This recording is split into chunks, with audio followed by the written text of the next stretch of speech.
আপনি কি জানেন এমনও কিছু স্টেশন অর্থাৎ জায়গার নাম আছে সেই জায়গাগুলির নাম শুনলে মনে হবে এটা কোনো জায়গার নামই হতে পারে। যেমন ধরুন দেউলা, এই নামটা কিরকম একটা অদ্ভুত না? হ্যাঁ, আমরা আজকে ওইখানেই যাচ্ছি। চলুন দেরি আর না করে ভিডিওটা শুরু থেকে স্টার্ট করা যাক। তো হ্যালো এভরিওয়ান, ঘড়ির কাঁটায় যখন বাজে 9:30 অর্থাৎ আমরা যেটাকে শর্টকাটে বলে থাকি 9:30, ওই সময় আমরা হালকা পাতলা রেডি হয়ে চলে এলাম 58 গেট ফেরিঘাটের ওখানে। ওখান থেকে আমরা 10টার লঞ্চ ধরে নদী পার হয়ে চলে এলাম বুড়ুলে। তারপর বুড়ুলের বাস স্ট্যান্ড থেকে যখন বাস ধরলাম তখন প্রায় হাতের কাঁটায় বাজে পাক্কা 11টা। এই লাইনের বাস কিছুক্ষণ যাওয়ার পরেই এমন একটি জায়গা রয়েছে সেখানে প্রায় 20 মিনিটের মতো দাঁড়িয়ে থাকে। তাই বাস যখন থামলো আমিও বাস থেকে নেমে হালকা করে দুটো দই নিয়ে নিলাম। বাস যখন ছাড়লো সেই দইটা খেতে খেতে চলে এলাম ডায়মন্ড হারবারে। এখান থেকে আমাদের আরো একটি ট্রেন ধরতে হবে, তাই হালকা করে টিকিটটা কেটে চলে এলাম স্টেশনে। আর আমরা দুইজন যাচ্ছি, অর্থাৎ আমি আর আমার চাচু জনাব মুস্তাক আহমেদ। ডায়মন্ড থেকে ট্রেনে ওঠার পর চানা খাচ্ছিলাম, তখন ট্রেনে এক বিরাট বড় চিপসওয়ালা প্রবেশ করলো।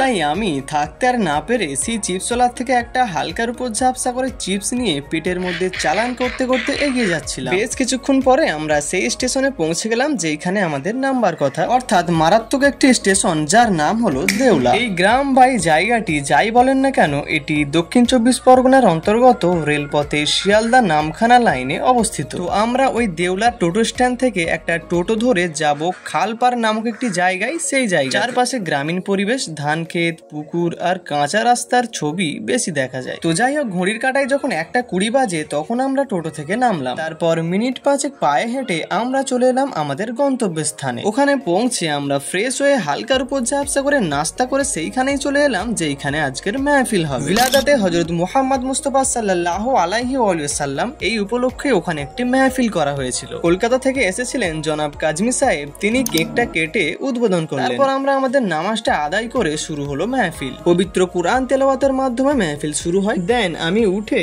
আমাদের প্রিয় নবীর শানে একটি নাত পড়লাম। তারপর কাজমি সাহেবের সাথে এসেছিলেন তার নাতি অর্থাৎ আব্বাস কাজমি ছোট ভাই। একটি নাতে রসুল পড়ার পর উঠলেন আমার চাচু জনাব মুস্তাক আহমেদ। হযরত মুহাম্মদ সাল্লাল্লাহু আলাইহি সাল্লামের উপরে শান বয়ান করছিলেন এবং আরো বেশ কিছু বিষয় নিয়ে আলোচনা করছিলেন। চলুন এরই ফাঁকে একটি ইহুদি মহিলার ইসলাম গ্রহণের কাহিনী ছোট্ট করে জেনে নিই। মদিনায় এক ইহুদি মহিলা প্রতিদিন নবীজির বাড়ির সামনে আবর্জনা ফেলতেন নবীজিকে রাগান্বিত করার জন্য। কিন্তু আমাদের নবীজি যে কতটা ধৈর্যশীল সেটা নিশ্চয়ই আলাদা করে বলার দরকার নেই। তো হঠাৎ একদিন নবীজি খেয়াল করলেন যে নবীজির বাড়ির সামনে সেই নোংরা আবর্জনাগুলো ফেলা নেই। এইভাবেই 2-1 দিন চলে গেল, সেই নোংরা আবর্জনা সেই মহিলা ফেলতে আসছে না। তাই আমাদের প্রিয় নবী সেই মহিলার খোঁজ নিলেন এবং জানতে পারলেন যে সেই মহিলা অসুস্থ হয়েছেন। তিনি যখন সেই মহিলার বাড়িতে যান তিনি দেখলেন সত্যি সেই মহিলা অসুস্থ হয়ে শয্যাশায়ী। তখন আমাদের প্রিয় নবীজি আল্লাহর কাছে অত্যন্ত আন্তরিকতার ভাবে সেই মহিলার সুস্থতার জন্য দোয়া করলেন। আর সেই মহিলা তো বিস্মিত হয়ে নবীর সামনেই কেঁদে ফেললেন এবং তিনি বললেন, আমি প্রতিদিন তোমার বাড়ির সামনে নোংরা আবর্জনা ফেলেছি। এটা জানা সত্ত্বেও আপনি আমার ক্ষতি তো করেননি, বরং আমি অসুস্থ হয়েছি এটা শুনে আপনি আমার খবর নিতে এসেছেন। সেই মহিলা তখন কেঁদে কেঁদে বললেন, নিশ্চয়ই তুমি আল্লাহর সত্যিকারের রাসূল। এরপর তিনি নবী সাল্লাল্লাহু আলাইহি ওয়াসাল্লামের কাছে ইসলাম গ্রহণ করলেন। তো যাই হোক, এই মাহফিলের শেষ বক্তা ছিলেন মাওলানা রিজওয়ানুস সালাম খান। মাহফিল যখন শেষ হলো তখন বাজে পাক্কা বিকাল 4:30। আর এইদিকে এই ভাইটির নাম হলো রিজওয়ান। তো যাই হোক, আমরা সকলে মিলে একসাথে তাবারুক খেয়ে নিলাম। যাই হোক, আমরা তাবারুক খেয়ে ফেরার জন্য প্রস্তুতি নিই। তোমরা এই ভিডিওটা নেক্সট পার্ট দেখার জন্য চ্যানেলটা সাবস্ক্রাইব এবং ফলো করে যাও। বাই।